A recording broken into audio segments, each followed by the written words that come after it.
El relente de la madrugada se colaba por las rendijas del viejo Volvo, un frío húmedo que parecía nacer del mismo metal del auto y no del campo dormido que me rodeaba. Afuera, la silueta del viejo granero se recortaba contra un cielo sin luna, una bestia oscura y encorvada que guardaba los secretos de una vida que ya no era mía. El tablero marcaba las 3:11 de la mañana. Llevaba horas así, con el motor apagado, el asiento reclinado hasta donde el mecanismo oxidado lo permitía, y el abrigo de mi difunto esposo, Ricardo, extendido sobre mí, como un sudario de lana y recuerdos. Olía a él, a su loción de sándalo, y a ese rastro casi imperceptible de tabaco de pipa, que se había negado a abandonar la tela a pesar de los años y las lavadas. Me aferraba a ese olor como una náufraga a un madero. Mi nombre es Elena, Elena Vargas de la Huerta. O al menos, eso decía la credencial que ahora reposaba inútil en el fondo de mi bolso. Un bolso de piel italiana que había visto mejores días, junto a un monedero con menos de 200 pesos y un celular cuya pantalla rota dibujaba una telaraña sobre mi propio reflejo. Hace un año, mi nombre abría puertas. Hoy, apenas si me abría el paso en la fila de las tortillas. La vida tiene un sentido del humor macabro, una forma de desnudarte capa por capa hasta dejarte tiritando con lo único que realmente te pertenece, tus pensamientos.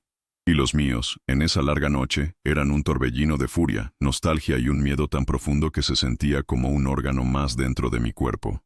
El Volvo era el último vestigio de nuestra flota familiar, un coche que Ricardo había comprado para mí en los 80, insistiendo en que su robustez sueca era a prueba de todo, a prueba de baches, de topes, de algún que otro despiste al estacionar. Nadie mencionó que tuviera que ser a prueba de la traición. Nadie te prepara para el día en que tu propio yerno, el hombre que comió en tu mesa y llamó mamá a tu puerta, te despoja de todo con la frialdad de un cirujano amputando un miembro gangrenado. Javier, hasta su nombre me sabía a hiel en la boca. Había convertido mi vida, una existencia construida con amor y trabajo durante 50 años, en un montón de cenizas legales y financieras, y lo había hecho con una sonrisa, la misma sonrisa con la que le había pedido la mano de mi hija, Sofía.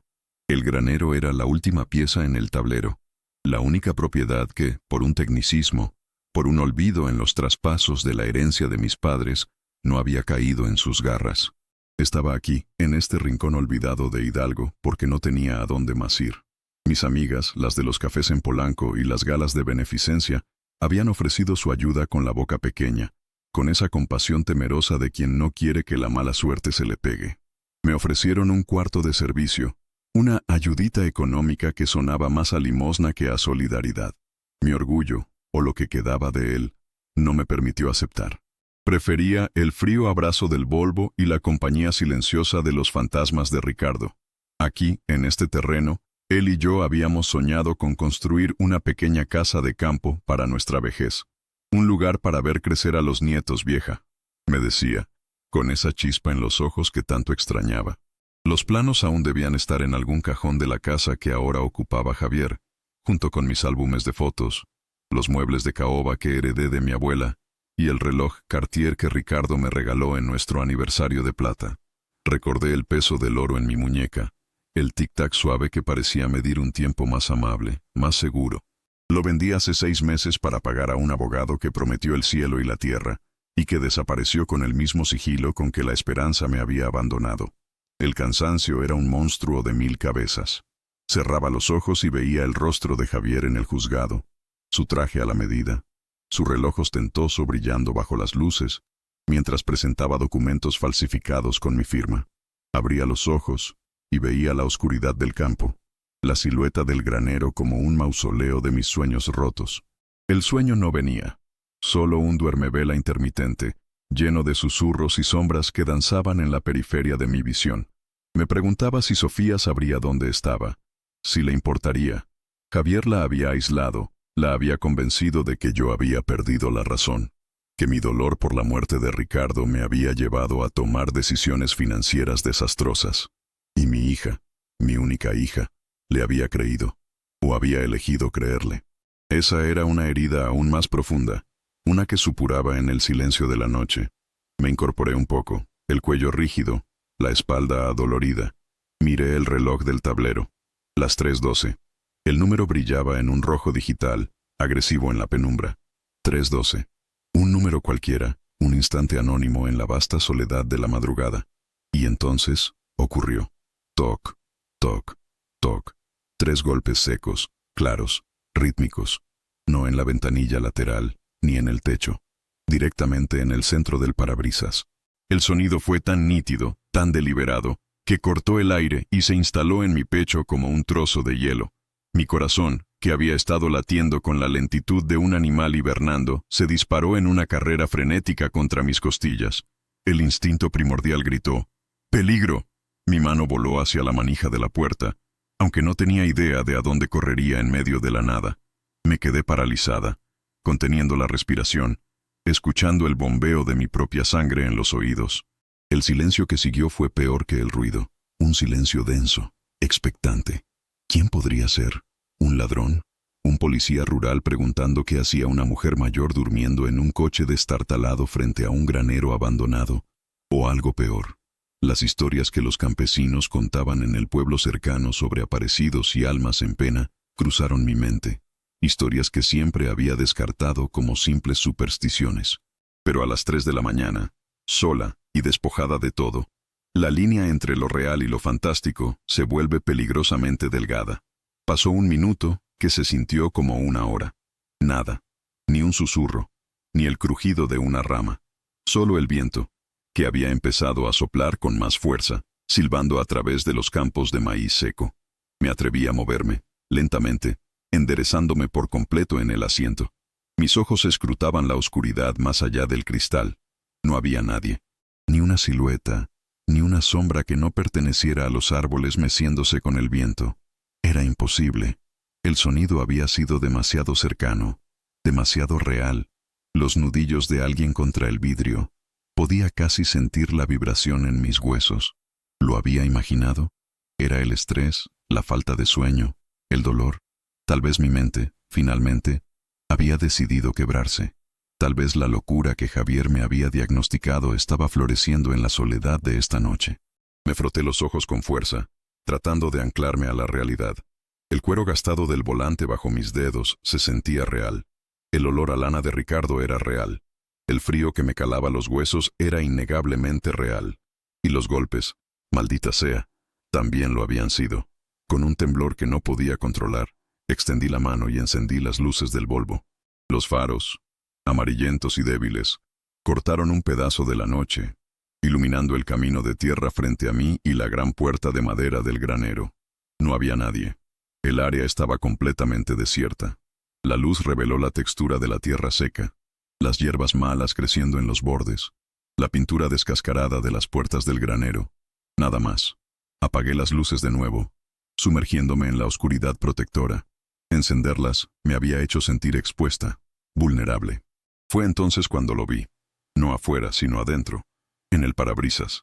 En el punto exacto donde habían sonado los golpes, el vaho de mi propia respiración había revelado algo. Una marca. No era una huella de mano ni de nudillos.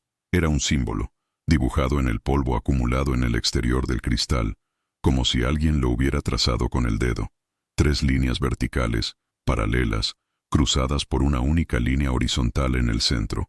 Un símbolo que no reconocí, pero que sentí antiguo, deliberado. Alguien había estado ahí, a centímetros de mi rostro.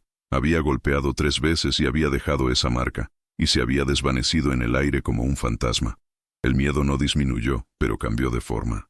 Ya no era el pánico ciego a lo desconocido. Ahora era una curiosidad aterradora, una intriga que se abría paso a codazos entre el terror. Los golpes no habían sido una amenaza de violencia, o al menos no se sentía así. Habían sido una llamada de atención, una citación. Mi mente, entrenada durante décadas para analizar balances y estrategias de negocio, comenzó a funcionar. Dejé de ser la víctima temblorosa y me convertí, por un instante, en la mujer que había dirigido una empresa con mano firme junto a su esposo. ¿Quién sabía que estaba aquí? Nadie. O eso creía yo. ¿Quién se beneficiaría de asustarme? Javier. Pero su estilo no era este. Lo suyo eran las amenazas veladas a través de abogados. La guerra de desgaste en los tribunales. No los juegos de fantasmas en mitad de la noche. Esto era diferente. Esto se sentía personal, pero de una manera que no lograba comprender. Miré de nuevo el símbolo. 3 líneas verticales, una horizontal. Me recordaba a algo, pero no podía precisar a qué. Un logo, un escudo familiar, una señal de camino. Nada encajaba. La precisión del dibujo me inquietaba. No era un garabato hecho al azar. El dedo que lo trazó sabía exactamente lo que estaba haciendo. La noche ya no era solo un refugio de mi miseria. Se había convertido en un escenario.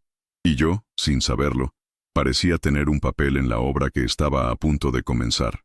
Los 3 golpes a las 3:12 no fueron un final para mi vigilia, sino un prólogo. ¿Un prólogo de qué? No tenía idea. Pero por primera vez en muchos meses, una emoción distinta a la tristeza y la rabia comenzó a bullir en mi interior. Era una mezcla de temor y determinación. Alguien me había encontrado. Alguien me había llamado. Y aunque cada fibra de mi ser me pedía que metiera la llave en el contacto y huyera de allí sin mirar atrás, una parte más profunda, una parte que no sabía que aún existía, me dijo que me quedara. Que la respuesta a mi ruina y, quizás, a mi redención, no estaba en la huida, sino en averiguar quién diablos estaba al otro lado del cristal. Me acomodé de nuevo en el asiento, pero esta vez no para dormir. Esta vez, para esperar. El amanecer todavía estaba a horas de distancia, y yo tenía la extraña certeza de que la noche aún no había terminado de hablar conmigo. El granero, oscuro y silencioso, ya no parecía un mausoleo, ahora parecía un testigo, y yo estaba a punto de interrogarlo. El alba tardó una eternidad en llegar. Cada crujido de la naturaleza, cada susurro del viento, me ponía en alerta máxima. Permanecí inmóvil, los ojos fijos en la oscuridad, esperando una repetición de los golpes, una sombra, cualquier cosa, pero no hubo nada. La noche guardó su secreto con un celo absoluto. Cuando las primeras luces grises del amanecer comenzaron a teñir el horizonte, desvelando los contornos del paisaje, sentí que la tensión en mis hombros disminuía un poco. La luz del día, incluso una tan pálida y melancólica como aquella, traía consigo una promesa de racionalidad. Con la llegada de la claridad, pude examinar mejor el símbolo en el parabrisas. Salí del coche, mis articulaciones quejándose por la noche en vela y la postura forzada. El aire de la mañana era cortante, pero limpio. Olía a tierra mojada por el rocío y a campo. Me acerqué al frente del Volvo y observé la marca. Era exactamente como la había percibido en la oscuridad. 3 líneas verticales, una horizontal atravesándolas. El trazo era firme y preciso, hecho en la capa de polvo que cubría el coche. No había huellas de pisadas alrededor del vehículo, al menos no en la tierra dura y seca del camino. Quienquiera que lo hubiera hecho, se había acercado y retirado sin dejar rastro, como un espectro. La extrañeza del suceso me dio un propósito, un foco que me distrajo del hambre que comenzaba a roer mis entrañas y del frío que se negaba a abandonar mi cuerpo. ¿Qué significaba? ¿Era una advertencia? ¿Una señal? Mi mente práctica luchaba contra la naturaleza inexplicable del evento. Decidí que no ganaría nada quedándome allí, especulando. Necesitaba moverme, necesitaba información, y necesitaba, desesperadamente, un café caliente. Conduje los pocos kilómetros que me separaban del pueblo más cercano, una pequeña comunidad de casas bajas y una plaza central donde la vida parecía transcurrir a un ritmo más lento, más humano. Encontré una modesta fonda que ya estaba abierta, su chimenea humeando y prometiendo calor. Al entrar, el aroma del café de olla y de las tortillas recién hechas me envolvió como un abrazo. Un par de hombres con sombreros y botas de trabajo me miraron con curiosidad, pero volvieron a sus platos. Pedí un café y unos huevos rancheros a una mujer robusta y de sonrisa amable que parecía ser la dueña. Mientras comía sintiendo cómo el calor de la comida y la bebida comenzaban a revivirme, no podía dejar de pensar en el símbolo. Saqué una servilleta y un bolígrafo del bolso y lo dibujé. Lo miré desde todos los ángulos, tratando de que mi memoria visual hiciera alguna conexión. Nada. Era frustrante. Era como tener una palabra en la punta de la lengua. Mi plan original, si es que se le podía llamar así, era simple. Pasar unos días en el coche, usar el dinero que me quedaba para comer y luego no sabía. Tal vez intentar vender el Volvo por una miseria. Pero los 3 golpes habían cambiado la ecuación. Sentía con una certeza irracional que el granero era la clave de algo. El símbolo era una llave, pero yo no sabía qué cerradura habría. Decidí que mi siguiente paso era investigar el granero mismo. Ricardo lo había comprado junto con el terreno hacía más de 30 años. Era parte de una antigua hacienda enequenera que había sido fraccionada. Él siempre se había sentido atraído por sus muros de piedra, su historia. «Estos muros han visto más que nosotros, Elena», decía. «Hay que escucharlos». En su momento, me parecieron las divagaciones románticas de mi esposo. Ahora, sus palabras resonaban con un peso nuevo. Regresé al terreno, sintiéndome un poco más fuerte con el estómago lleno y la cafeína en mis venas. El sol ya estaba más alto, bañando el campo con una luz dorada que hacía que todo pareciera menos lúgubre. El granero, a la luz del día, era una estructura imponente y hermosa a su manera. Los muros eran de una piedra irregular y oscura, ensamblados con una maestría que ya no se ve. Las enormes puertas de madera estaban cerradas con una cadena y un candado tan viejos y oxidados que parecían fusionados por el tiempo. Rodeé la estructura buscando otra entrada. Había un par de ventanas altas con los vidrios rotos, pero demasiado elevadas para alcanzarlas. En la parte trasera, encontré una pequeña puerta de servicio, también cerrada, pero esta con una cerradura más moderna, aunque igualmente corroída. No tenía la llave. La frustración volvía a asomar. Estaba frente a un cofre cerrado, convencida de que contenía algo importante, pero sin forma de abrirlo.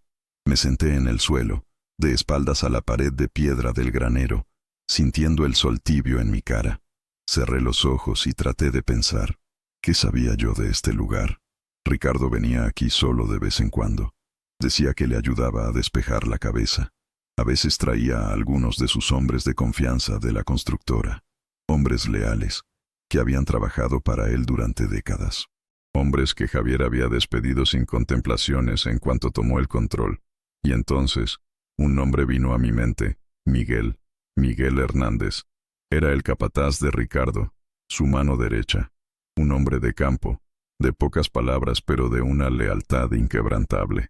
Ricardo confiaba en él ciegamente.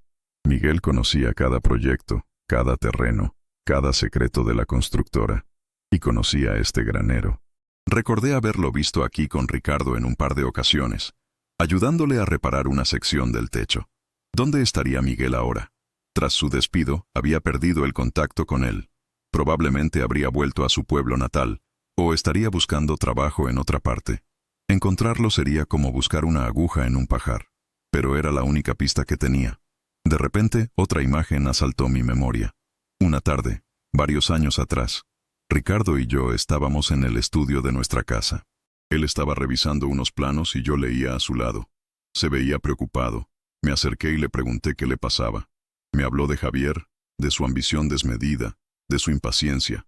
«Ese muchacho tiene prisa, Elena», me dijo, «y la gente con prisa suele tomar atajos peligrosos». Luego, abrió un cajón de su escritorio y sacó un llavero. Tenía una sola llave, grande y antigua, y un pequeño adorno de cuero con un símbolo grabado a fuego. Mi corazón dio un vuelco. Era el mismo símbolo. 3 líneas verticales, una horizontal. «Si alguna vez las cosas se ponen feas», dijo Ricardo, con una seriedad que en ese momento me pareció exagerada. «Si alguna vez necesitas un lugar seguro, un último recurso, busca a Miguel. Él sabe, dale esto». Y me mostró el llavero. No le di más importancia entonces. Lo atribuí a uno de sus arranques dramáticos, pero ahora, cada palabra suya era un eco profético. La llave, el símbolo, Miguel, todo estaba conectado. Ricardo, mi previsor y amado Ricardo, había visto la tormenta que se avecinaba. Había preparado un arca, un plan de contingencia, y me había dejado las instrucciones. Instrucciones que yo, en mi felicidad confiada, había olvidado. La llave no estaba conmigo. Debía haber quedado en ese escritorio, en esa casa que ahora era territorio enemigo. Conseguirla era imposible, pero el mensaje de Ricardo era claro. Busca a Miguel. Él sabe. Eso significaba que Miguel era la clave. Quizás él tenía otra llave, o quizás él sabía cómo entrar sin ella. Ahora tenía un propósito definido, una misión. Ya no era una víctima a la deriva. Era la viuda de Ricardo de la Huerta, y él me había dejado una última tarea. Encontrar a Miguel Hernández se convirtió en mi único objetivo. Pero, ¿cómo? No tenía su número, no sabía su dirección. Recordé que Miguel era originario de un pueblo no muy lejos de aquí, llamado San Martín de las Flores. No era mucho, pero era un comienzo. Decidí que iría a ese pueblo. Preguntaría por él. La gente en los pueblos pequeños se conoce. Alguien tendría que saber de la familia Hernández. Antes de irme, me acerqué una vez más a la puerta principal del granero. Toqué la madera vieja, la cadena fría, y entonces mi mirada se posó en el candado oxidado. Había algo extraño en él. No era la herrumbre, ni su aspecto antiguo.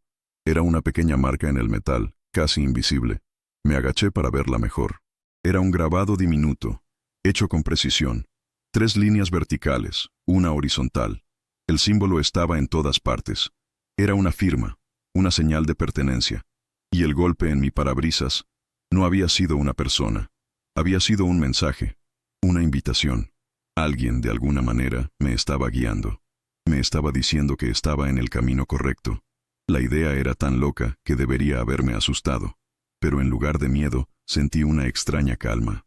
Una sensación de que no estaba sola en esto. De que la lealtad de Ricardo, de alguna manera, trascendía la muerte. Y que Miguel era el guardián de esa lealtad. Me subí al Volvo, esta vez con una energía renovada. Arranqué el motor, y su traqueteo familiar ya no sonaba a derrota, sino a la marcha de una batalla que apenas comenzaba. Miré el granero por el retrovisor mientras me alejaba. Ya no era un recordatorio de lo que había perdido. Ahora era una promesa de lo que podía recuperar. No el dinero, no la casa, no el estatus, sino la justicia, la verdad y la honra del apellido que Javier había manchado. Conduje hacia San Martín de las Flores, siguiendo un rastro de símbolos y recuerdos, en busca de un hombre llamado Miguel, el capataz fiel que tenía la llave de mi futuro. La noche había sido larga y aterradora, pero el día traía consigo un plan. Y como Ricardo siempre decía, citando a alguno de sus libros de estrategia, un buen plan, ejecutado con vehemencia, es mejor que un plan perfecto la semana que viene. Mi vehemencia en ese momento era lo único que me quedaba. Y era más que suficiente. San Martín de las Flores era exactamente el tipo de lugar que su nombre sugería. Un pueblo suspendido en el tiempo, donde las bugambillas de colores vibrantes se derramaban por los muros de adobe y el aire olía a pan recién horneado. La plaza principal era el corazón del pueblo, con su kiosco de hierro forjado, sus bancas a la sombra de fresnos añosos, y una iglesia cuya campana marcaba las horas con una solemnidad perezosa. Estacioné el Volvo en una calle lateral, sintiéndome cohibida por su aspecto destartalado en medio de la pulcritud del lugar. Mi búsqueda de Miguel Hernández comenzó de la manera más lógica en un sitio así, preguntando. Entré a una pequeña tienda de abarrotes que también funcionaba como una especie de centro social. Detrás del mostrador, una mujer de trenzas grises y ojos vivaces me miró por encima de sus gafas. «Buenos días», dije, tratando de sonar casual, no como una mujer desesperada cuya única esperanza residía en encontrar a un hombre del que no sabía nada desde hacía más de un año. «¿Busco a un señor, Miguel Hernández?» Me dijeron que podría ser de por aquí. La mujer, doña Elvira, como leí en un pequeño cartel escrito a mano, entrecerró los ojos. «¿Hernández? Hay muchos Hernández por aquí, mija. ¿Alguna otra seña? ¿A qué se dedica?» Era capataz en una constructora, en la Ciudad de México. Un hombre alto, fuerte, de unos 60 y tantos años. Muy serio, pero buena gente. La descripción pareció encender una luz en su memoria. Ah, claro, Miguelito, el hijo de don Anselmo Hernández, que en paz descanse. Sí, cómo no. Vive al otro lado del río, por el camino viejo. Un hombre de bien, ese Miguel. Trabajó muchos años fuera, pero se regresó al pueblo cuando las cosas se pusieron difíciles en su trabajo. Hizo una pausa, y su mirada se suavizó con compasión. «Usted es la señora de don Ricardo, ¿verdad?» El aire se me atoró en los pulmones. Me quedé sin palabras. ¿Cómo podía saberlo? Mi aspecto no era el de la esposa de un empresario próspero. Mi coche era una chatarra. Mi nombre no lo había mencionado. Ella debió ver el pánico en mi rostro, porque se apresuró a añadir bajando la voz. «Tranquila, no se asuste. Miguel nos contó. No los detalles, claro. Él es muy discreto. Pero nos dijo que sus patrones, gente muy buena que le dio trabajo por más de 30 años, estaban pasando por un mal momento por culpa de un familiar ambicioso. Y que a usted, la señora, la respetaba como a una madre. Cuando la vi entrar y preguntar por él, até cabos. Me ofreció una sonrisa genuina. Aquí en el pueblo nos cuidamos. La gente de bien se cuida entre sí. Sentí una oleada de alivio tan intensa que casi me flaquean las rodillas. La lealtad de Miguel no era solo hacia Ricardo, era un código de vida. Y esa lealtad se había extendido a su comunidad. Sí, admití, con la voz temblorosa. Soy Elena, la viuda de Ricardo de la Huerta. Lo lamento mucho, doña Elena. Su esposo era un buen hombre. Miguel siempre hablaba de él con un respeto inmenso. Vaya a verlo. Siga esta calle hasta el final, cruce el puente de piedra y tome el camino de tierra a la izquierda. La única casa con un portón de madera y un gran mezquite en la entrada, esa es la suya. Vaya con Dios. Le di las gracias con una sinceridad que brotaba del alma y compré una botella de agua y unas galletas, más por gratitud que por necesidad. Al salir de la tienda, el mundo se sentía un poco menos hostil. La sensación de que no estaba sola, que había sido una intuición en el granero, ahora se estaba materializando. Seguí las indicaciones de doña Elvira. El camino de tierra era angosto y serpenteante, bordeado de nopales y flores silvestres. Finalmente, vi la casa. Era sencilla, de adobe pintado de blanco, con un techo de teja roja. Era modesta, pero estaba impecablemente cuidada. Y en la entrada, un majestuoso mezquite ofrecía su sombra generosa. Me detuve frente al portón de madera y toqué el claxon suavemente. Unos segundos después, el portón se abrió y apareció él, Miguel Hernández. El tiempo había añadido más plata a su cabello y más surcos a su rostro curtido por el sol, pero sus ojos oscuros tenían la misma intensidad, la misma calma estoica que yo recordaba. Vestía una sencilla camisa de trabajo y pantalones de mezclilla. Al verme, su expresión seria se transformó primero en sorpresa, y luego en una profunda y respetuosa preocupación. «Señora Elena», dijo, su voz grave y clara. Se acercó a la ventanilla del coche. «Por Dios, ¿está usted bien? Pase por favor». Abrió el portón por completo, y entré con el coche a un patio de tierra barrida, donde unas gallinas picoteaban despreocupadamente. Apagué el motor y me quedé sentada un momento, abrumada por la emoción del encuentro. Él me abrió la puerta del coche con la misma deferencia que si estuviera abriendo la puerta de una limusina de lujo frente a un restaurante en Beverly Hills, un recuerdo de otra vida que cruzó mi mente como un relámpago fugaz. «Miguel», logré decir, mientras me ayudaba a salir, «qué gusto verte». «El gusto es mío, señora, pero me tiene con el alma en un hilo». «¿Qué hace aquí? ¿Cómo me encontró?» «Es una larga historia», respondí, sintiendo el peso del cansancio de las últimas 48 horas. «Pues tenemos todo el tiempo del mundo. Venga, mi esposa está preparando café. Pase a su humilde casa». Me guió hacia el interior. La casa era fresca y olía a leña y a cilantro. En una pequeña sala, amueblada con sencillez pero con calidez, me ofreció una silla de madera y mimbre. Su esposa, una mujer menuda y sonriente llamada Rosa, me trajo una taza de café humeante y un plato con pan dulce. Su hospitalidad era tan natural, tan sincera, que me hizo sentir como una invitada de honor, no como una fugitiva. Mientras tomaba el café, le conté todo. Le conté de la noche en el coche, del frío, de la desesperación. Y entonces, llegué a la parte crucial. A las 3:12 de la mañana, Miguel. Alguien golpeó 3 veces el parabrisas. Vi cómo la expresión de Miguel cambiaba. La preocupación se convirtió en una atención intensa, casi eléctrica. No me interrumpió. Dejó que continuara. Pensé que estaba volviéndome loca. No había nadie, pero dejaron una marca, un símbolo. Lo dibujé. Saqué la servilleta de mi bolso y se la mostré. Miguel tomó la servilleta. Miró el dibujo de las 3 líneas verticales y la línea horizontal. No dijo nada durante un largo momento. Solo miraba el papel, su rostro una máscara impenetrable.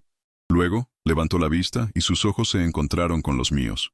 «El patrón», susurró. Era la señal del patrón. «Ricardo», afirmé, con el corazón latiéndome con fuerza. «Lo sé». Recordé el llavero. La llave. Me dijo que te buscara si las cosas se ponían feas. Me dijo que tú sabías. Miguel asintió lentamente, una profunda emoción en su mirada. Nunca dejó de cuidar de usted, señora. Ni siquiera después de haberse ido. Él sabía qué clase de alacrán era Javier. Lo supo desde el principio. Intentó advertirme, a su manera. Me hizo prometerle algo. Se levantó y fue hacia un pequeño baúl de madera que estaba en un rincón. Lo abrió y sacó una caja de metal. La puso sobre la mesa y la abrió. Dentro, envuelta en un trozo de terciopelo, había una llave grande y antigua, de hierro forjado, y junto a ella, un sobre sellado. Me dio esto una semana antes de morir. Me dijo: Miguel, si algún día mi Elena te necesita, si ese cabrón de Javier le hace daño, dale esto. Esta llave abre el único lugar que no podrá tocar. Y esta carta le explicará todo. Cuídala como si fuera tu propia sangre. Fue su última orden, señora. Las lágrimas que había contenido durante tantos meses finalmente se derramaron. Lloré en silencio. Por Ricardo. Por su amor previsor. Por la lealtad de este hombre bueno que estaba sentado frente a mí.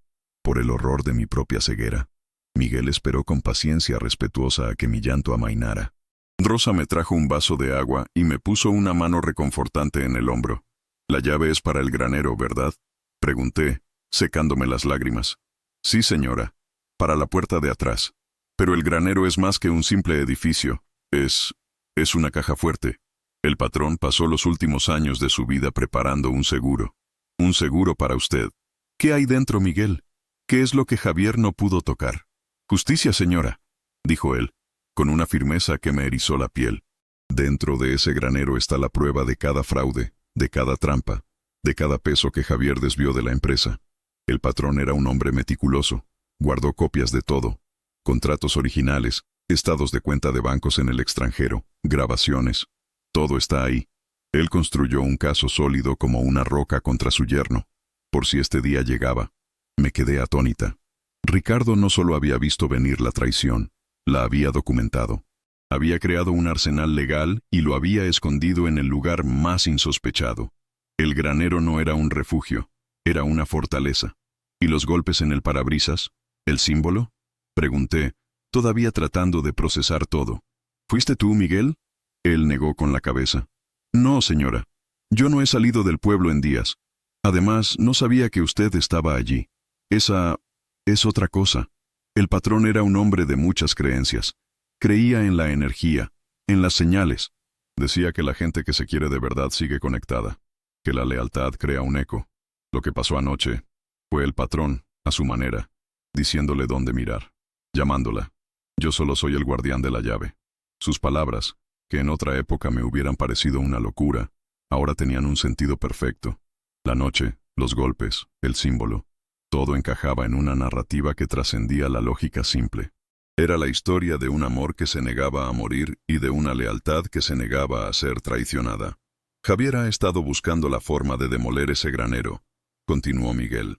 Ha intentado reclamar el terreno, pero como está a nombre de sus abuelos, no ha podido.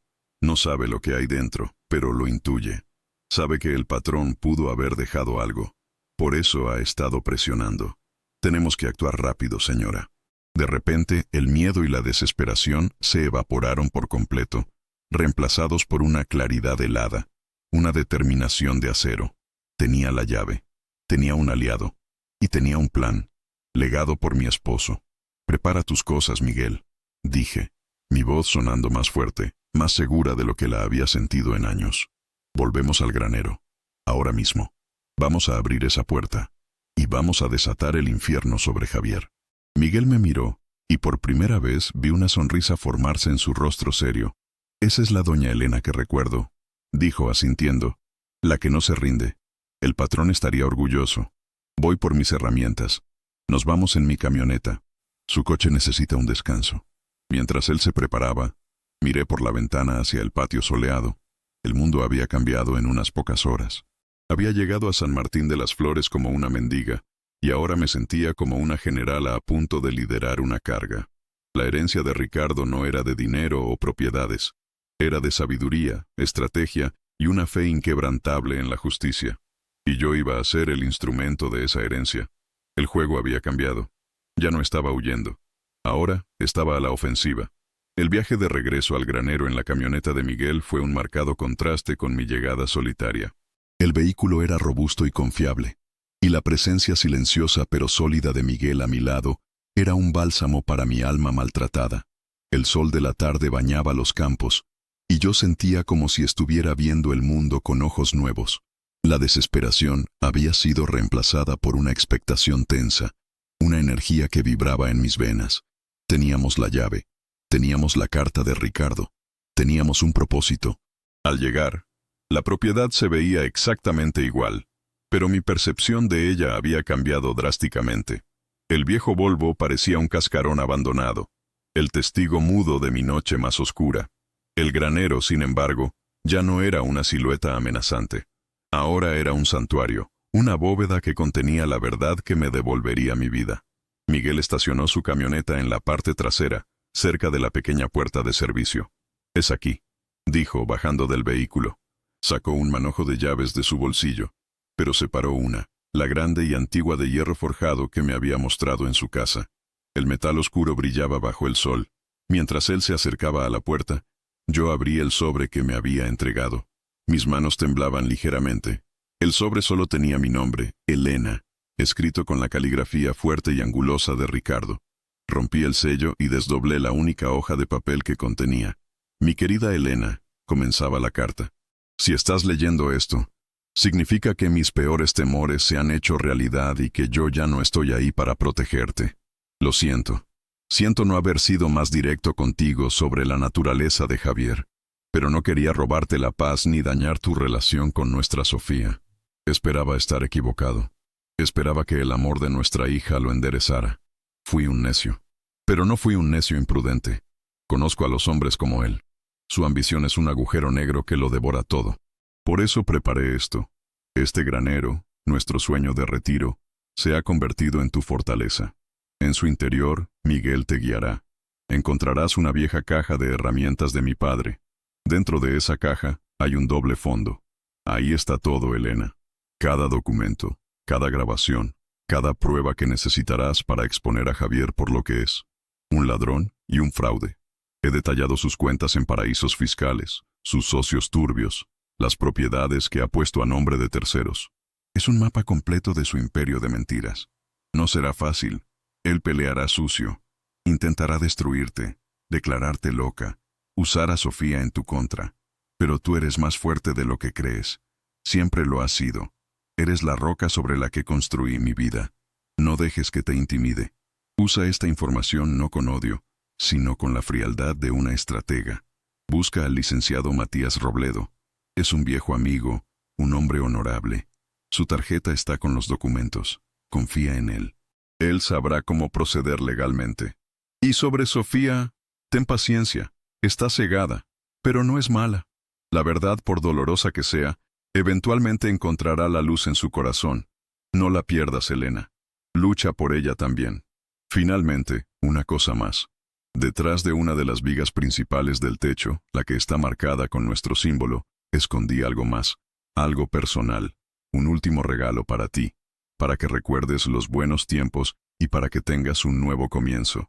Te amé cada día de mi vida, mi vieja. Ahora ve y lucha. Por nosotros. Por la verdad. Tuyo siempre, Ricardo. Terminé de leer con los ojos anegados en lágrimas, pero esta vez no eran de tristeza, sino de un amor y una gratitud abrumadores. Ricardo no me había abandonado. Me había dejado un mapa, un ejército y un grito de batalla. Doblé la carta y la guardé en mi bolso como si fuera la reliquia más sagrada. ¿Lista, señora?, preguntó Miguel, que me había dado mi espacio con delicadeza. Asentí, limpiándome las lágrimas con el dorso de la mano. Más que lista, Miguel, hagámoslo. Él introdujo la llave en la cerradura. El mecanismo estaba rígido por el desuso. Miguel tuvo que usar toda su fuerza, girando la llave con un gemido metálico que pareció despertar al edificio de un largo sueño. Con un clac rotundo, la cerradura cedió. Miguel empujó la puerta, que se abrió con un quejido lastimero. El interior del granero estaba sumido en una penumbra polvorienta, atravesada por rayos de luz que se colaban por las rendijas del techo y las ventanas altas. El aire era denso y olía a madera vieja, a paja seca y al paso del tiempo. Era un espacio cavernoso, mucho más grande de lo que parecía desde fuera. Viejas herramientas de labranza colgaban de las paredes como esqueletos de una era olvidada. En un rincón había unos fardos de heno resecos. Miguel entró primero, con cautela.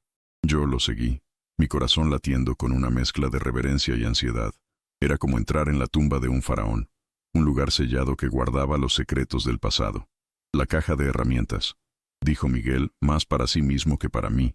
mientras sus ojos recorrían el lugar. El patrón me dijo que estaría cerca de la pared oeste. Caminamos por el suelo de tierra apisonada, nuestros pasos levantando pequeñas nubes de polvo que danzaban en los haces de luz. Y allí, debajo de una mesa de trabajo cubierta de telarañas, estaba una vieja caja de herramientas de metal, de color rojo desvaído, con el apellido de la Huerta, apenas visible bajo una capa de óxido y suciedad. Miguel la arrastró hacia el centro del granero, donde había más luz. Se arrodilló y la abrió.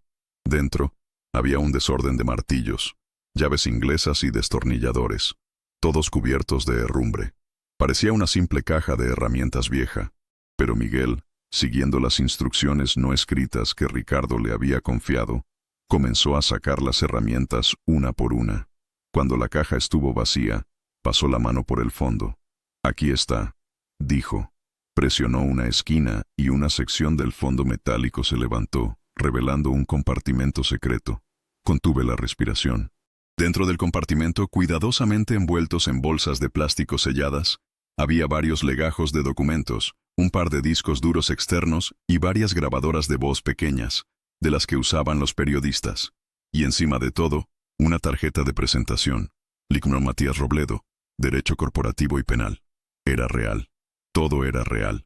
La profecía de Ricardo, su plan maestro, estaba allí, en mis manos. Miguel comenzó a sacar los paquetes uno por uno, con el cuidado de un arqueólogo desenterrando un tesoro invaluable. «Esto es dinamita, señora», dijo Miguel, sopesando uno de los legajos. «Con esto no solo recuperará lo que es suyo, con esto puede enviar a Javier a la cárcel por el resto de su vida». La magnitud de lo que teníamos ante nosotros era abrumadora. Era la ruina de Javier, su aniquilación total. Y, sin embargo, al mirar esos documentos, no sentí una sed de venganza, sino una profunda necesidad de justicia.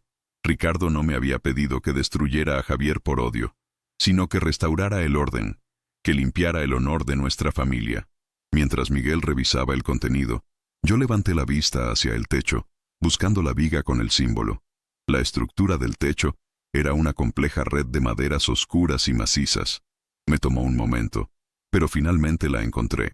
En el centro del granero, una de las vigas más gruesas tenía, grabado a fuego en su costado, el mismo símbolo de las 3 líneas verticales y una horizontal.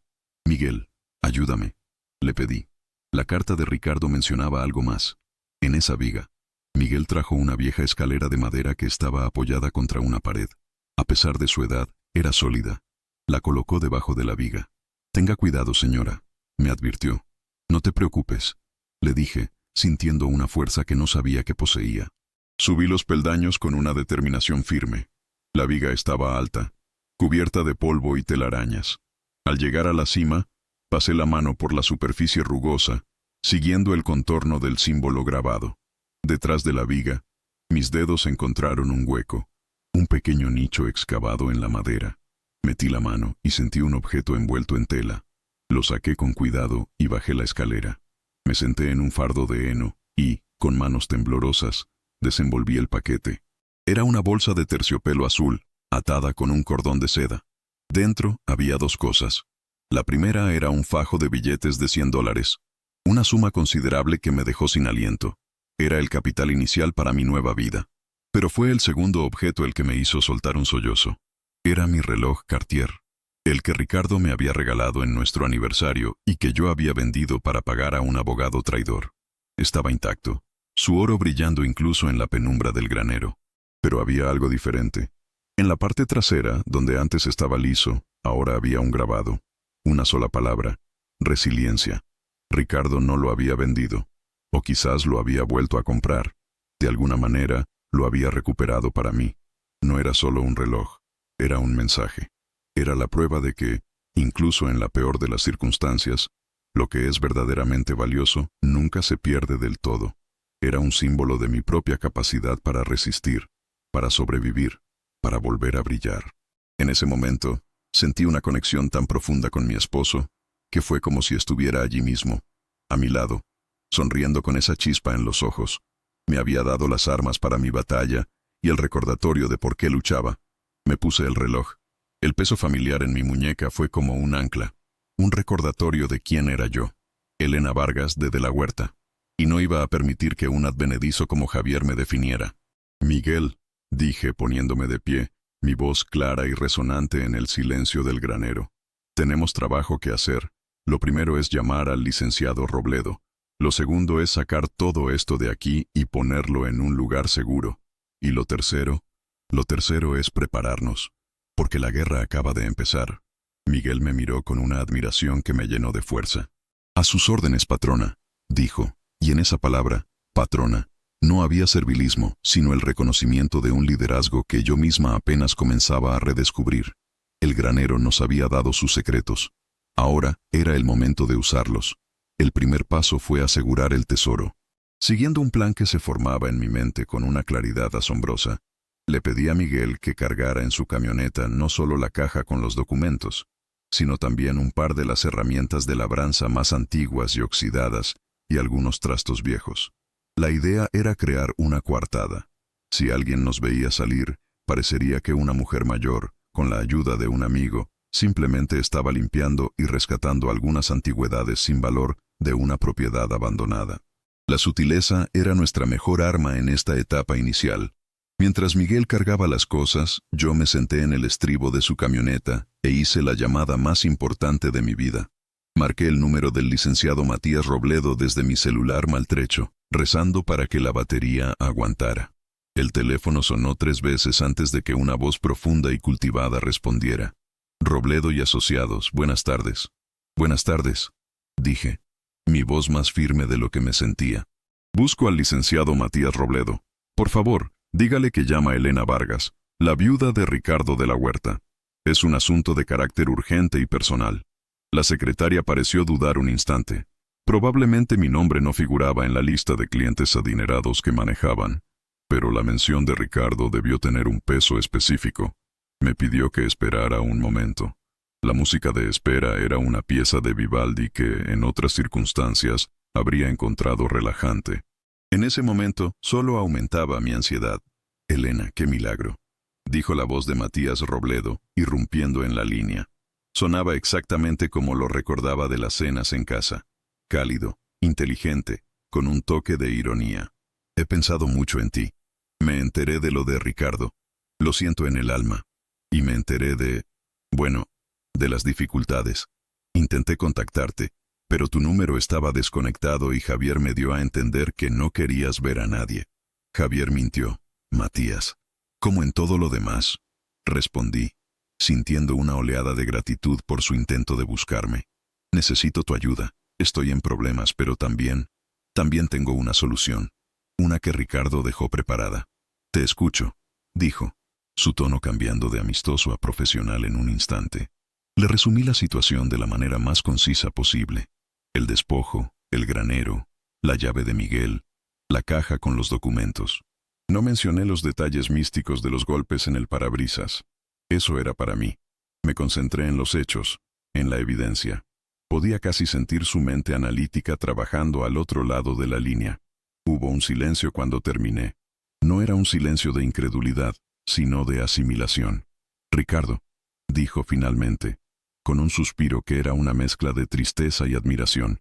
Ese cabrón siempre iba 3 pasos por delante. Elena, lo que me estás describiendo no es solo un caso de fraude. Es una conspiración criminal a gran escala. Lo que tienes en tus manos es una bomba atómica. Lo sé, afirmé, pero no sé cómo detonarla sin que me explote en la cara. Javier tiene dinero, tiene influencias, compró jueces, intimidó a testigos, me aisló por completo. No estás aislada. Ahora me tienes a mí, dijo con una firmeza que me devolvió el aliento. Y tienes el legado de Ricardo. Escúchame con atención. No vuelvas a tu casa. Bueno, a su casa. No te acerques a nadie que conozcas. Eres un fantasma. ¿Entendido? Nadie debe saber que has resurgido. ¿Dónde estás ahora? En el granero. Con Miguel Hernández. Perfecto. Miguel es un buen hombre. Ricardo me habló de él. Confía en él. Hagan lo siguiente. Lleven esa caja a un lugar absolutamente seguro e impersonal. Una bodega de autoalmacenamiento bajo un nombre falso. No un banco. Los bancos se pueden intervenir. Necesito que hagas un inventario detallado de todo lo que hay en esa caja. Fotografía cada documento, cada página. Sube esas copias a un servicio en la nube. Crea una cuenta de correo nueva y anónima, y envíame los accesos. La evidencia física es nuestra arma principal, pero la redundancia digital es nuestra póliza de seguro. Sus instrucciones eran claras, precisas. Me sentía de nuevo en una junta directiva planeando una estrategia de mercado. Mi mente, adormecida por meses de victimismo, se sentía ágil, viva. Entendido, respondí, anotando mentalmente cada paso. Una vez que la evidencia esté asegurada y duplicada, continuó, nos veremos. Pero no en mi oficina. Demasiado obvio. Conozco un lugar. Te enviaré una dirección y una hora por mensaje de texto a tu celular. Ven sola. A partir de este momento, tú y yo somos los únicos que conocemos el plan completo. Ni siquiera a Miguel le cuentes todos los detalles. No por desconfianza, sino para protegerlo. Cuanta menos gente sepa, más seguros estarán todos. ¿Y Sofía? Pregunté, la voz quebrándose un poco. Hubo una pausa. Sofía es el campo de batalla emocional, Elena, dijo Matías con suavidad. Por ahora tenemos que dejarla fuera de la estrategia legal. Nuestro objetivo es liberar la verdad. Una vez que la verdad sea innegable, ella tendrá que enfrentarla. Será su propio viaje. Ahora, concéntrate en la misión. Asegura la evidencia. Yo prepararé el terreno legal. No estás sola, Elena. Vamos a honrar la memoria de Ricardo. Colgué el teléfono sintiéndome como si me hubieran inyectado un suero de fuerza y claridad. Le transmití a Miguel las instrucciones básicas. Asegurar la evidencia en una bodega, y luego esperar nuevas órdenes. Él asintió, su rostro impasible mostrando una comprensión total de la gravedad de la situación. Pasamos las siguientes horas en una tarea meticulosa. Condujimos a la ciudad más cercana y alquilamos una pequeña unidad de almacenamiento con el dinero que Ricardo me había dejado, usando un nombre falso que se me ocurrió en el momento. Amalia Flores. Un guiño a la amable tendera de San Martín. Luego, en la privacidad de la bodega, con la puerta metálica bajada, nos pusimos a trabajar. Abrimos cada paquete. Lo que encontramos fue más devastador y brillante de lo que había imaginado. Ricardo no solo había guardado documentos, los había organizado, anotado. Había creado un expediente impecable. Había estados de cuenta de bancos en las Islas Caimán y en Suiza, todos vinculados a empresas fantasma creadas por Javier. Había contratos de la constructora con sobreprecios flagrantes, donde los fondos excedentes se desviaban a las cuentas de Javier. Y luego estaban las grabaciones. Ricardo, en sus últimos meses, se había vuelto paranoico, o más bien, proféticamente cauteloso. Había grabado conversaciones telefónicas y reuniones. Escuchamos la voz de Javier, melosa y falsa, conspirando con socios para defraudar a su propio suegro. Escuchamos cómo se jactaba de tener a mi hija comiendo de su mano. Escuchamos cómo planeaba declararme incompetente para tomar el control total. Cada palabra era una puñalada, pero también un clavo más en su ataúd legal. Había una mención que me heló la sangre. Javier hablaba con alguien sobre la necesidad de acelerar las cosas. La vieja se está volviendo un problema, decía en la grabación. Pero no te preocupes, un amigo en una clínica en Houston me está preparando un diagnóstico que la va a dejar fuera de circulación permanentemente. Una clínica en Houston. El lujo, la reputación internacional, usados como un arma. Planeaba incapacitarme, no solo legalmente, sino médicamente. Encerrarme lejos, en otro país, donde mi voz nunca más pudiera ser escuchada.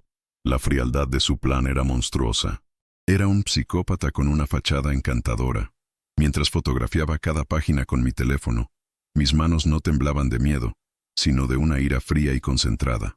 Esto ya no era por el dinero o la casa, era por mi vida, por mi libertad, por la memoria de mi esposo y por el futuro de mi hija, que estaba casada con un monstruo. Al terminar, guardamos la caja original en la bodega y nos quedamos solo con las copias digitales en mi teléfono y una tarjeta de memoria que escondí en un compartimento secreto de mi viejo bolso. La sensación de tener la evidencia asegurada era como un blindaje. ¿Y ahora, señora?, preguntó Miguel, cuando cerramos la bodega. Ahora esperamos, Miguel, le dije. Tú debes volver a tu casa. Actúa como si nada, como si solo me hubieras ayudado a limpiar una vieja propiedad. Nadie debe saber de esta bodega. Nadie debe saber que nos hemos vuelto a ver. Es por tu seguridad. Mi seguridad no importa. Mi lealtad es con usted y con el patrón, dijo con sencillez. Y por esa lealtad, Te pido que te cuides. Te necesitaré cuando llegue el momento. Eres el único testigo que puede validar cómo encontramos todo esto. Eres mi as bajo la manga. Vete a casa. Yo me quedaré en un pequeño hotel por aquí. Esperaré las instrucciones de Matías. Nos despedimos en el estacionamiento de la bodega. Verlo alejarse en su camioneta me dejó con una sensación de soledad, pero también de una inmensa responsabilidad. Ya no era una víctima. Era la depositaria de la justicia de Ricardo. Esa noche, en un cuarto de hotel anónimo y barato, subí todas las imágenes y los archivos de audio a la nube. Creé la cuenta de correo y envié los accesos a Matías. Luego, borré todo de mi teléfono. El dispositivo volvía a ser un simple celular viejo y roto. Pero yo sabía lo que contenía la nube. Sabía el poder que habíamos desatado. Me di una ducha larga y caliente, la primera en días. Mientras el agua corría, me miré en el espejo empañado. Vi a una mujer mayor, con arrugas y canas, con los ojos cansados. Pero también vi una chispa en ellos que no había visto en mucho tiempo. La chispa de la guerrera que Ricardo siempre supo que yo era. Me puse el reloj Cartier. Su peso en mi muñeca era un recordatorio constante. Resiliencia. Esa era la palabra clave. Iba a resistir, a recuperarme, a reconstruirme. Y luego, iba a hacer que Javier de la Riva pagara por cada una de sus mentiras, con intereses. La noche en el granero había sido el final de mi vieja vida. Esta noche, en un hotel anónimo, era el comienzo de mi venganza. O, mejor dicho, de mi justicia. Los siguientes días transcurrieron en una quietud tensa, un limbo autoimpuesto que era a la vez un refugio y una tortura. Siguiendo las instrucciones de Matías, me convertí en un fantasma.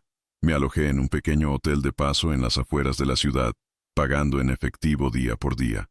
Salía solo lo indispensable, con la cabeza gacha y un rebozo cubriéndome parcialmente el rostro, como tantas mujeres de mi edad en el México rural. El Volvo permanecía oculto en el estacionamiento trasero del hotel, acumulando una nueva capa de polvo. Mi existencia se redujo a 4 paredes, a los programas repetidos de la televisión y a la espera de un mensaje que cambiaría todo. Durante esas horas de soledad, mi mente, ahora despierta y afilada, trabajaba sin cesar. Repasaba una y otra vez el contenido de los documentos que habíamos encontrado. Reconstruía la telaraña de engaños de Javier, identificando a sus cómplices, sus métodos, sus debilidades. Ya no lo veía como el yerno encantador que me había traicionado, sino como a un oponente en una partida de ajedrez de alto riesgo. Ricardo me había dado las piezas y el tablero. Ahora me tocaba a mí diseñar la jugada maestra. Recordé las largas tardes en que Ricardo leía a Napoleon Hill, subrayando pasajes y haciendo anotaciones en los márgenes. A menudo me leía en voz alta: el punto de partida de todo logro es el deseo. Mantén esto constantemente en tu mente. Mi deseo, en ese momento, no era la riqueza ni el lujo. Era un concepto más puro, más elemental. La verdad. El deseo de que la verdad saliera a la luz y quemara todas las mentiras que Javier había construido a su alrededor. Una tarde, mientras miraba por la ventana la vida anónima de la calle, mi teléfono vibró. Un número desconocido. Un mensaje de texto. Era corto y críptico, como Matías había prometido. Café La Antigua. Mañana, 4 p.m., Mesa del Rincón. C. Amalia Flores. Mi corazón dio un salto. La espera había terminado. La fase de planificación estaba a punto de convertirse en acción. Al día siguiente, me preparé con el cuidado de una actriz antes de salir a escena. Elegí la ropa más discreta que tenía. Me recogí el cabello en un moño sencillo. No usé maquillaje. El único toque de mi vida anterior era el reloj Cartier en mi muñeca, oculto bajo la manga de mi suéter. Era mi talismán secreto, un recordatorio de la mujer que era y de la que volvería a ser. Llegué al Café La Antigua media hora antes, en un taxi. Era un lugar clásico, de esos con mesas de madera oscura, fotografías en sepia en las paredes y el aroma embriagador del café recién molido. Elegí la mesa del rincón, la que tenía la mejor vista de la entrada, pero que al mismo tiempo ofrecía una cierta discreción. Pedí un americano y esperé. Mis nervios una maraña en mi estómago, pero mi rostro una máscara de calma.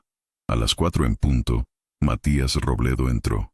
Se veía exactamente igual, elegante sin ser ostentoso, con un aire de autoridad tranquila. Sus ojos recorrieron el local hasta que se posaron en mí. Asintió levemente y se acercó a mi mesa. Amalia, dijo en voz baja, sentándose frente a mí. Gracias por venir. Matías, respondí, manteniendo el juego de roles. Un placer. No hubo más preámbulos. Matías fue directo al grano. Su voz apenas un murmullo, pero cada palabra cargada de peso. He revisado todo, Elena. Es una obra de arte. Ricardo era un genio. Tenemos material para hundir no solo a Javier, sino a media docena de sus socios y a un par de funcionarios corruptos. Pero precisamente por eso, debemos ser increíblemente cuidadosos. Esto no es un juicio civil por dinero. Esto es la guerra. Sacó una tableta de su portafolio y me la mostró. He comenzado a trazar la estrategia. No podemos simplemente presentar todo de golpe. Sería un escándalo mediático, sí, pero Javier usaría su dinero para enredarlo todo en apelaciones durante años. Tenemos que ser quirúrgicos. Vamos a cortar sus líneas de suministro, a aislarlo, y luego, cuando esté debilitado, daremos el golpe de gracia. Su plan era brillante y despiadado. Se dividía en 3 fases. Fase 1. El ataque financiero. Javier se siente invencible por su dinero, explicó Matías. Vamos a quitarle esa seguridad. Usando los números de cuenta y los nombres de las empresas fantasma que Ricardo documentó, presentaremos denuncias anónimas ante las autoridades fiscales de Suiza y las Islas Caimán. Esas jurisdicciones son muy celosas de su reputación. No les gustan los escándalos de lavado de dinero. No actuaremos como Elena de la Huerta, la esposa agraviada, sino como una fuente anónima bien informada. Congelarán sus cuentas mientras investigan. Le cortaremos el flujo de efectivo sin que él sepa de dónde vino el golpe. La idea me pareció sublime. Atacarlo en su propio terreno, usando las reglas de su propio juego sucio. Fase 2. Sembrar la discordia. Una vez que su dinero esté congelado, continuó Matías, empezará a ponerse nervioso, y sus socios también. Ahí es donde entraremos nosotros. Filtraremos selectivamente algunas de las pruebas menos críticas a los socios adecuados. Una grabación aquí, un estado de cuenta allá. Lo suficiente para que empiecen a desconfiar unos de otros. Haremos que su red de corrupción se devore a sí misma desde dentro. Javier se encontrará solo, paranoico y sin acceso a sus fondos ilimitados. Fase 3. El golpe final. Solo entonces, dijo Matías, sus ojos brillando con una intensidad depredadora. Cuando esté aislado y financieramente mutilado, presentaremos el caso principal en México. No como un fraude familiar, sino como delincuencia organizada. Usaremos las pruebas más contundentes, los testimonios que podamos asegurar de sus socios traicionados, y por supuesto, a nuestro testigo estrella, Miguel Hernández, quien puede testificar sobre la procedencia de la caja. Y finalmente, te presentaremos a ti, Elena. No como la viejita loca y desvalida que él ha pintado, sino como la mente maestra detrás de su caída, la ejecutora del plan de Ricardo. El jurado y el juez verán a una mujer fuerte, lúcida y justa. Destrozaremos su narrativa por completo. Escuché cada palabra, asimilando la audacia y la precisión del plan. Era un reflejo perfecto de la mente de Ricardo, ejecutado a través de la experiencia legal de Matías. ¿Y qué hay de mí? ¿Cuál es mi papel en todo esto?, pregunté. Tu papel es el más difícil, respondió Matías, mirándome fijamente. Tienes que seguir siendo un fantasma. Tienes que tener paciencia. Y tienes que prepararte. Cuando llegue el momento de que aparezcas, tienes que estar lista, fuerte, inquebrantable. También necesitaré que me ayudes a descifrar algunas de las notas de Ricardo. Hay nombres en clave, referencias que solo tú podrías entender. Serás mi analista de inteligencia. Además, me dio una tarea que me sorprendió. Javier se ha rodeado de un aura de éxito y lujo. Se pasea en un BMW último modelo. Celebra sus victorias en su mansión con chefs privados, viste trajes de diseñador. Tenemos que romper esa imagen. Quiero que escribas. Escribe tu historia, Elena. Anónimamente, por ahora. En un blog, en redes sociales. No como una acusación directa, sino como la historia de una mujer a la que le robaron todo. Habla del dolor, de la traición, pero también de la esperanza. Crea una narrativa paralela. Cuando revelemos quién eres, la gente ya estará de tu lado. Humaniza tu lucha. La idea era genial. Usar el poder de la narrativa, del storytelling, para preparar el terreno emocional. Una última cosa, dijo Matías, guardando su tableta. Este proceso llevará meses, tal vez un año. Javier no caerá de la noche a la mañana. ¿Tienes los recursos para mantenerte oculta tanto tiempo? Le mostré discretamente el fajo de billetes que llevaba conmigo, el regalo de Ricardo. Ricardo pensó en todo, dije. Matías sonrió. Siempre lo hacía. Se levantó para irse. Te contactaré a través de este mismo medio. Mantente a salvo, Elena. La cacería ha comenzado. Vi cómo se alejaba, perdiéndose entre la gente.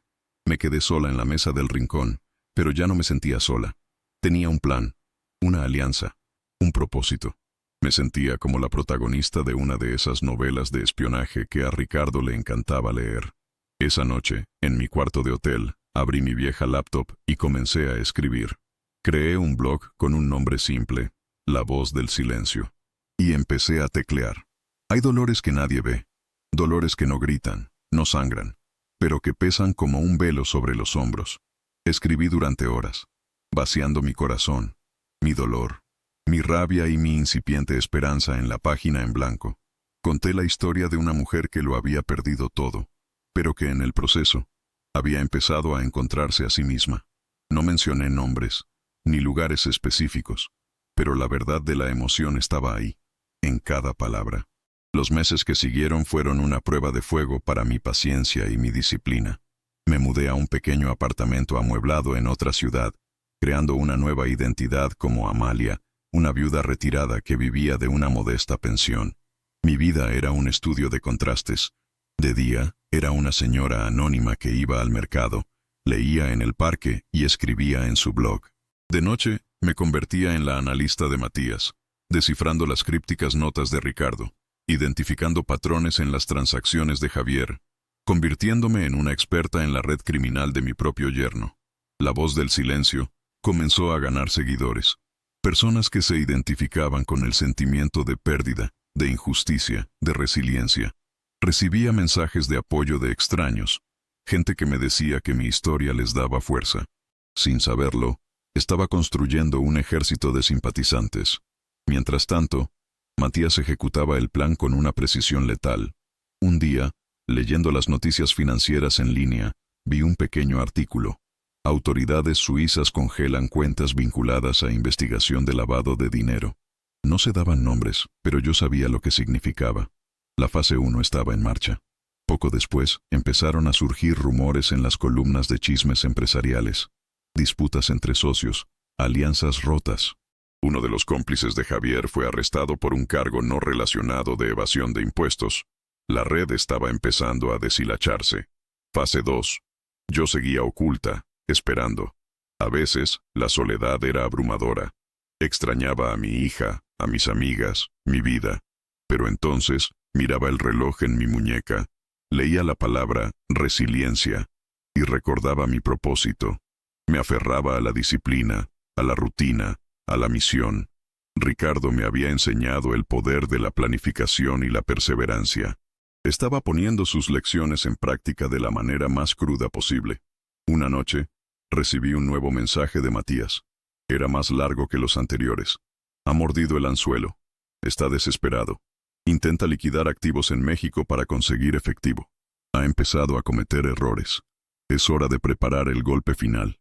Necesito que vengas a la Ciudad de México. Y necesito que contactes a Miguel. Ha llegado su momento. Prepárate, Elena. Vas a salir de las sombras. Leí el mensaje 2 veces. El aire pareció salir de mis pulmones. El momento había llegado. Después de casi un año de vivir en las sombras, iba a volver a la luz. Y esta vez, no sería como una víctima, sino como la portadora de la espada de la justicia. La partida de ajedrez estaba llegando a su fin, y yo estaba a punto de decir, jaque mate. El regreso a la Ciudad de México fue como entrar en otra dimensión. Después de casi un año viviendo en la frugalidad anónima, el torbellino de la metrópoli, con su ruido, su tráfico y su energía desbordante, era un asalto a los sentidos. Alquilé un pequeño apartamento en la colonia Narvarte, un barrio de clase media, lo suficientemente céntrico para moverme, pero lo suficientemente discreto para no llamar la atención. Desde aquí, dirigiría la fase final de mi operación. Mi primera llamada fue a Miguel. Cuando escuchó mi voz, noté un alivio palpable en la suya. Le expliqué que el momento había llegado. Sin darle más detalles de los necesarios, le pedí que se preparara para viajar a la ciudad. Su testimonio sobre cómo y dónde encontramos la caja de Ricardo era la piedra angular que legitimaría toda nuestra evidencia. «Estaré allí mañana mismo, patrona», dijo con su calma habitual. «Solo dígame dónde». La lealtad de ese hombre era una roca en medio del mar embravecido de mi vida. Le di la dirección de un pequeño café cerca de mi apartamento y le transferí dinero para el viaje. Mi siguiente reunión fue con Matías, esta vez en un despacho anónimo que había alquilado temporalmente. El ambiente era eléctrico. Sobre una gran mesa había desplegado diagramas, cronogramas y perfiles de los involucrados. Parecía el cuarto de guerra de un general. «Bienvenida al frente de batalla, Elena», dijo con una sonrisa tensa. «Las cosas se están moviendo rápido. La presión financiera está funcionando. Javier está sangrando. Ha intentado acceder a una línea de crédito usando la constructora como aval, pero hemos interpuesto un recurso legal anónimo cuestionando la legitimidad de su junta directiva. Está atrapado». «¿Cuál es el siguiente paso?», pregunté, mi pulso acelerado por la emoción. «El golpe de gracia», respondió Matías. «Javier ha convocado a una junta extraordinaria de accionistas, los pocos que quedan y que aún no ha comprado. Su plan es proponer una fusión con otra empresa, una de sus propias fachadas, para diluir las acciones y tomar el control absoluto. Cree que es su última salida, pero será su tumba. La junta es en 2 semanas, en las oficinas centrales de la constructora». «¿Tu constructora?», dijo, mirándome fijamente. «Ahí es donde actuaremos. Interrumpiremos esa junta, y lo haremos con todo el peso de la ley y de la verdad». El plan de Matías era audaz hasta la temeridad. No esperaríamos a una citación judicial. Llevaríamos la justicia directamente a la sala del consejo. Miguel testificará primero ante un notario público, detallando el hallazgo de la caja. Con esa acta notarial y un compendio de las pruebas más irrefutables, obtendré una orden de un juez de control para una presentación de cargos inmediata y una orden de cateo para las oficinas. Entraremos en esa junta no como suplicantes, sino con la autoridad del Estado». La imagen era tan poderosa que me dejó sin aliento. Irrumpir en el santuario de poder de Javier, en el clímax de su arrogancia, y derribarlo frente a todos. «Y tú, Elena», continuó Matías, «estarás allí. Cuando yo presente las acusaciones, tú entrarás en la sala. Quiero que te vea. Quiero que todos los presentes vean a la mujer que ha estado moviendo los hilos desde las sombras. Tu presencia será el golpe psicológico final». En ese momento, una duda me asaltó. No sobre el plan, sino sobre mí misma. ¿Y si no puedo, Matías? ¿Y si me ve y me derrumbo? Él se acercó y puso una mano en mi hombro. «Elena, mira todo lo que has hecho. Has vivido como una fugitiva. Has orquestado una compleja operación de inteligencia financiera. Has construido un ejército de seguidores con tu blog. No eres la misma mujer que pasó la noche en ese Volvo. Ricardo te dejó un mapa, pero tú has caminado el sendero. Eres fuerte. Eres resiliente». Señaló el reloj en mi muñeca, cuya manga se había deslizado. Él lo sabía. Sus palabras y el recordatorio de Ricardo disiparon mis miedos. Tenía razón. El año de exilio no había sido una espera pasiva. Había sido un entrenamiento. Los días siguientes fueron un torbellino de actividad febril. Me reuní con Miguel en secreto, y juntos fuimos a la notaría. Verlo contar la historia con su honestidad sencilla y directa fue increíblemente conmovedor. El notario, un hombre mayor y de aspecto severo, escuchaba con una atención creciente, su expresión cambiando de la formalidad profesional a un asombro apenas disimulado. Al final, firmó y selló el acta, creando el documento legal que necesitábamos. Mientras tanto, yo me dediqué a mi propia preparación. Leí y releí cada documento, cada transcripción. Memoricé fechas, cifras, nombres. Me preparé como si fuera a presentar el examen más importante de mi vida. Pero mi preparación más importante fue interna. Una tarde, conduje hasta las afueras de la ciudad, a un parque tranquilo. Me senté en una banca y cerré los ojos. Recordé la noche en el granero, el miedo, el frío. Recordé los 3 golpes en el parabrisas. Recordé la sensación de que Ricardo estaba conmigo. Dejé que la fuerza de esos recuerdos me llenara. No iba a actuar por venganza. Iba a actuar por amor, por justicia y por honor. También pensé en Sofía. Sabía que la revelación sería un golpe devastador para ella. Javier no solo la había usado, la había aislado de mí, la había envenenado con mentiras, Parte de mi lucha era también para liberarla a ella. Tenía que creer que, bajo las capas de manipulación, mi hija, la niña que yo había criado, todavía existía. La noche antes de la junta apenas pude dormir. No era por miedo, sino por anticipación. Me puse el traje más sobrio y elegante que había comprado para la ocasión. Era un traje de pantalón y chaqueta de un color gris acero. Sencillo, profesional, poderoso. Era mi armadura. Y en mi muñeca, el reloj Cartier brillaba como una promesa. El día de la junta, el cielo de la Ciudad de México estaba encapotado, gris, como si reflejara la tormenta que estaba a punto de desatarse. Matías, Miguel y yo nos reunimos con 2 agentes ministeriales y el actuario del juzgado en una cafetería a una cuadra del edificio corporativo de la Huerta. Matías nos dio las últimas instrucciones. Yo entraré primero con el actuario y los agentes. Presentaremos la orden. Miguel, tú esperarás fuera con uno de los agentes. Elena, tú esperarás en el coche. Te enviaré un mensaje cuando sea el momento exacto para que entres. Ni un segundo antes, ni uno después. Tu entrada debe tener el máximo impacto. Asentí, mi boca seca. Nos dirigimos al edificio. El imponente logotipo de Constructora de la Huerta, el legado de mi esposo, brillaba en la fachada de cristal y acero. Sentí una punzada de dolor y rabia. Javier había convertido nuestro sueño en su casino personal. Vi a Matías y al grupo entrar con paso decidido. Me quedé en el coche con Miguel, esperando. Los minutos se sentían como horas. Miguel estaba tan tranquilo como siempre, su presencia una fuente de calma para mi espíritu agitado. El patrón estaría muy orgulloso de usted, señora, dijo en voz baja. Estaría orgulloso de nosotros, Miguel, respondí, poniéndole una mano en el brazo. Gracias por todo. Él solo asintió, una profunda emoción en sus ojos. Entonces, mi teléfono vibró. El mensaje de Matías. Una sola palabra. Ahora. Era el momento. Respiré hondo. Abrí la puerta del coche y caminé hacia el edificio. Con cada paso, sentía que recuperaba un trozo de mi vida. No era la mujer asustada que huía. Era la matriarca de la familia de la Huerta, regresando a reclamar su trono. El recepcionista intentó detenerme, pero uno de los agentes ministeriales que se había quedado en el lobby le mostró su placa y le dijo, «Viene con nosotros». Subimos en el elevador privado hasta el último piso, donde estaba la sala de juntas. El corazón me martilleaba contra las costillas. Al llegar a la puerta de caoba, el agente la abrió para mí. Y entonces, entré. La sala estaba en silencio. Un silencio tenso, antinatural. Matías estaba de pie a la cabeza de la larga mesa de conferencias. Frente a él, Javier, con el rostro pálido y descompuesto. Los otros accionistas, hombres que yo conocía de toda la vida, me miraban como si estuvieran viendo a un fantasma. Pero mis ojos estaban fijos en Javier. Nuestros solares se cruzaron a través de la sala. Vi la conmoción en su rostro, la incredulidad, seguida rápidamente por el pánico y luego por un odio puro, desnudo. La máscara del yerno encantador se había desintegrado para siempre. Caminé lentamente con la cabeza alta, mis tacones resonando suavemente en el suelo de mármol. No miré a nadie más, solo a él. Me detuve al lado de Matías, frente a Javier.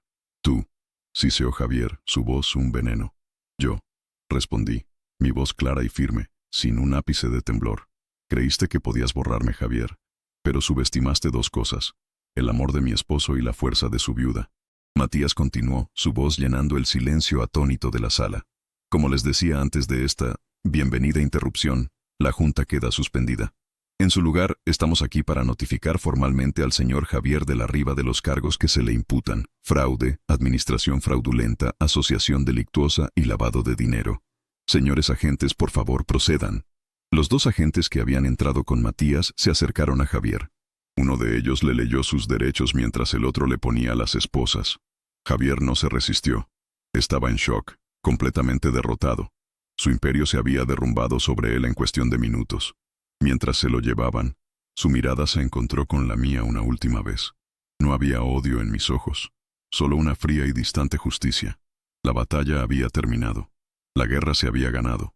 El silencio que siguió a la salida de Javier y los agentes fue ensordecedor.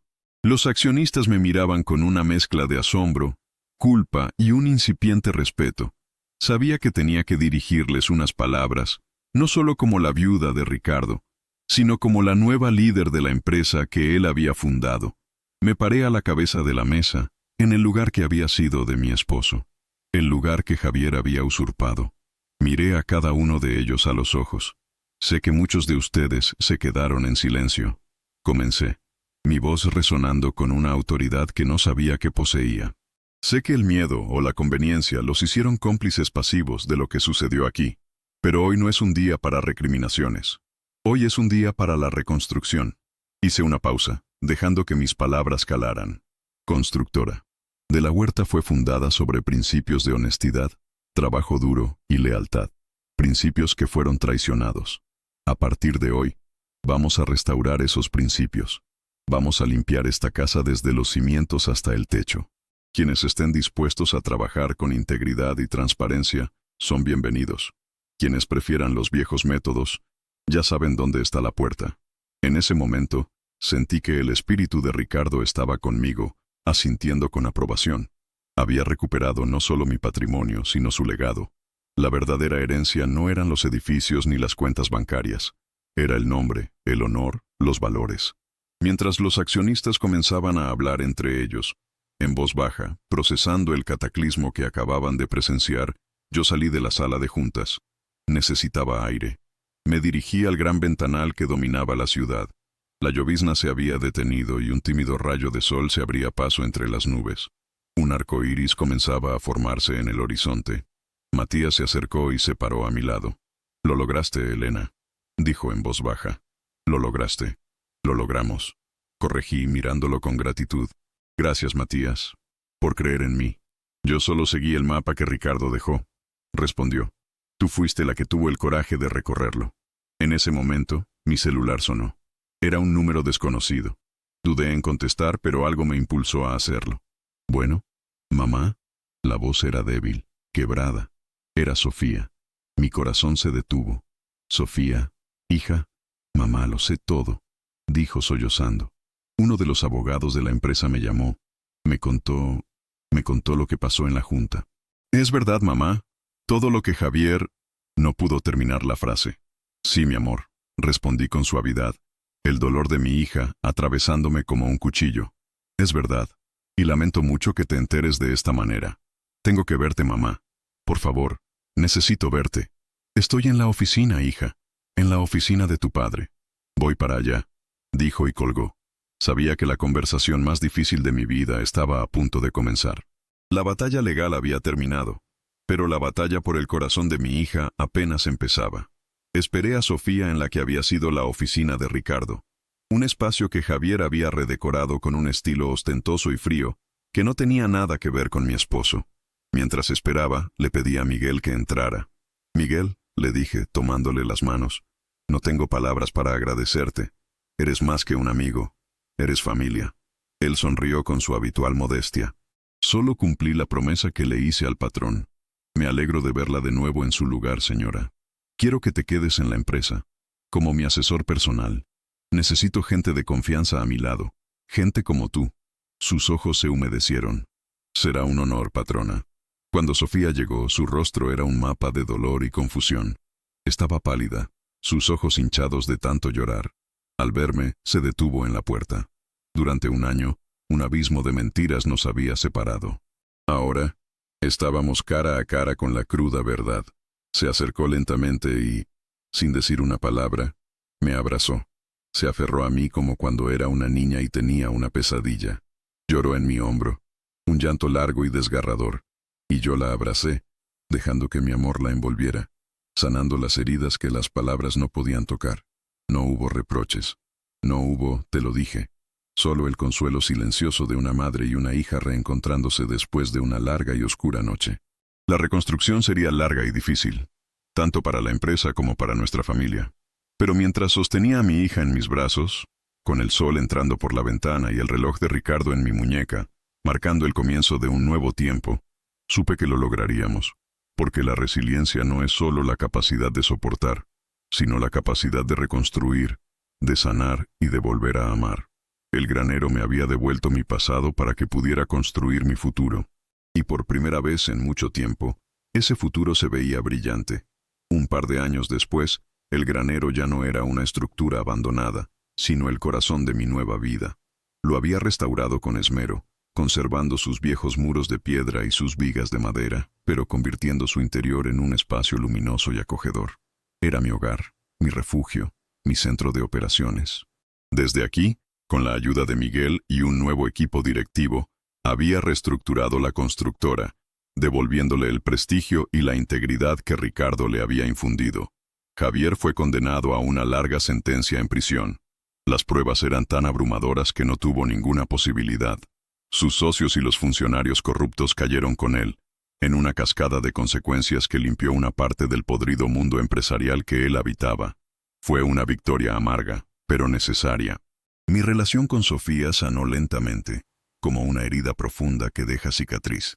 La terapia la ayudó a procesar la traición y la manipulación que había sufrido. Se divorció de Javier, y con el tiempo, comenzó a reconstruir su propia vida, lejos de la sombra tóxica de su ex-esposo. Volvió a trabajar en la empresa, no en un puesto directivo, sino en la fundación que creamos, dedicada a ayudar a mujeres víctimas de fraude y abuso económico. Encontró su propósito en ayudar a otras a no pasar por lo que ella había vivido. Nuestro vínculo, forjado de nuevo en la verdad y el perdón, se volvió más fuerte que nunca. Una tarde de otoño, estaba sentada en el porche de mi casa granero, mirando los colores del atardecer pintar el cielo. Sostenía una taza de té caliente entre mis manos. Sofía estaba a mi lado, leyendo en silencio. Miguel, que venía a cenar a menudo, estaba en la parrilla, preparando una carne asada. El aire olía a campo, a humo de leña y a paz. Mi blog, La Voz del Silencio, se había convertido en un libro. Había contado mi historia completa, con nombres y detalles. Una vez que el proceso legal terminó, se convirtió en un inesperado éxito de ventas, no por el escándalo, sino por el mensaje de esperanza que contenía. El reloj Cartier seguía en mi muñeca. Ya no era solo un símbolo de resiliencia, sino un recordatorio de que el tiempo, si se usa con sabiduría y coraje, puede sanarlo todo. La noche que pasé estacionada frente a este viejo granero, sintiéndome la mujer más sola y desamparada del mundo, parecía de otra vida. Los 3 golpes en el parabrisas a las 3:12 de la mañana habían sido el catalizador que lo cambió todo. Nunca encontré una explicación lógica para ellos. Quizás fue el viento, quizás una rama, quizás mi mente agotada jugándome una mala pasada. O quizás, como creía Miguel, fue simplemente Ricardo, desde donde estuviera, dándome el empujón que necesitaba para empezar a luchar. Ya no importaba. Lo que importaba era que había escuchado la llamada.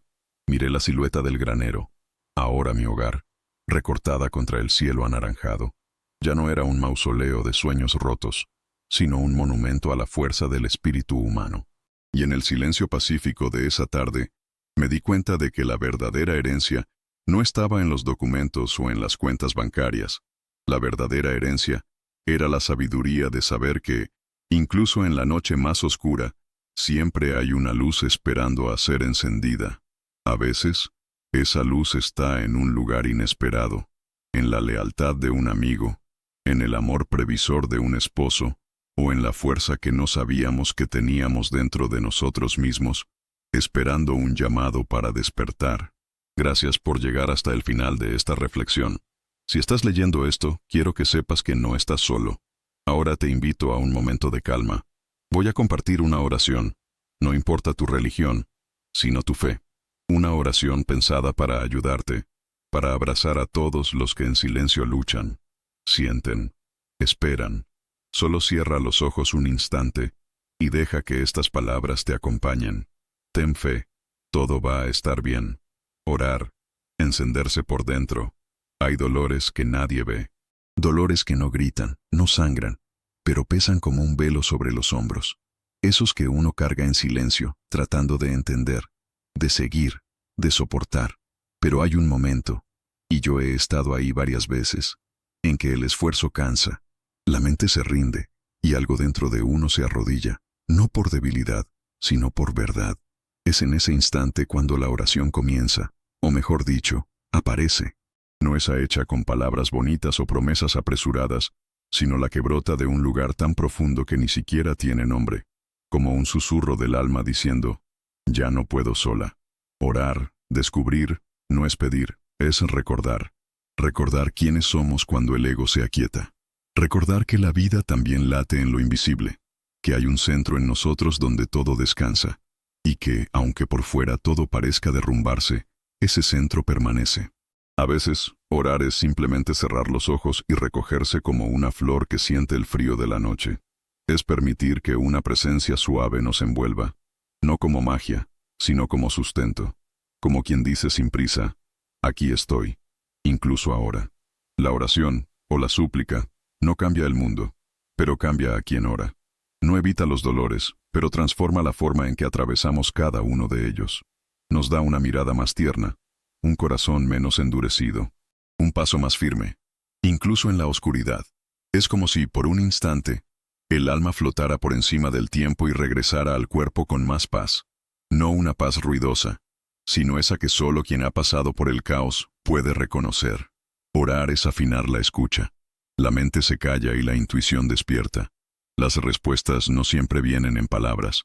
A veces son solo percepciones, toques sutiles, un calor en el pecho. La oración ilumina lo que estaba turbio, deshace nudos que ni sabíamos que teníamos. Y lo más bonito es que no tiene que ser complicado. Orar es hablar con Dios, con el universo, con esa inteligencia amorosa que nos habita y nos envuelve, incluso cuando lo olvidamos. Y no tiene que sonar bonito. No necesitas saber rezar. No necesitas entender nada sobre la fe. Puede ser un desahogo en la ducha, una lágrima en la almohada, una frase susurrada antes de dormir. Cuídame. Puede ser incluso el silencio, cuando el dolor es tan profundo que no salen palabras. Dios entiende todo eso. El universo escucha lo que el corazón no sabe decir. No hay una forma correcta. Hay presencia.